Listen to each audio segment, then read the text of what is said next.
აფხაზეთის ავტონომიური რესპუბლიკის მინისტრთა საბჭოს თავმჯდომარესა და აფხაზეთის ავტონომიური რესპუბლიკის უმაღლესი საბჭოს პირველ თავმჯდომარეს თამაზ ნადარეიშვილს დღეს 71 წელი შეუსრულდებოდა. თამაზ ნადარეიშვილი გახლდათ პოლიტიკოსი, რომელმაც შეძლო საერთაშორისო არენაზე გაეტანა სიმართლე აფხაზეთზე და გაძღოლოდა საინფორმაციო ომს. მინიჭებული ჰქონდა გენერალ-მაიორის სამხედრო წოდება, დაჯილდოებულია ვახტანგ გორგასლის პირველი ხარისხის ორდენით. იყო გიორგი შერვაშიძის სახელობის სახელმწიფო პრემიის ლაურეატი. ცნობილი პოლიტიკოსის ხსოვნას პატივი მიაგეს აფხაზეთის ავტონომიური რესპუბლიკის მთავრობის თავმჯდომარის მოადგილემ ანზორ მარგიანმა, მთავრობის წევრებმა და უმაღლესი საბჭოს დეპუტატებმა.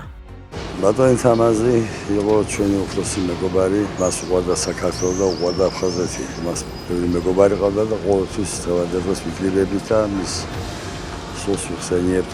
მინდა დღეს მოსულ ხალხსაც დიდი მადლობა გადაუხადო, ვინც მოვიდა აფხაზეთის თავრობის სახელით და ჩვენი სამეგობრო სახელითაც. საქართველოს უახლეს ისტორიაში ამ ადამიანმა დაიმკვიდრა სახელი როგორც ტერიტორიული მთლიანობისთვის, ქვეყნის გამთლიანებისთვის, მისი სუვერენიტეტის გამტკიცებისათვის მებრძოლმა ადამიანმა წარუშლელი კვალი დატოვა როგორც მეგობარმა, მე პირადად მასთან სიყმის მეგობრობა მაკავშირებს.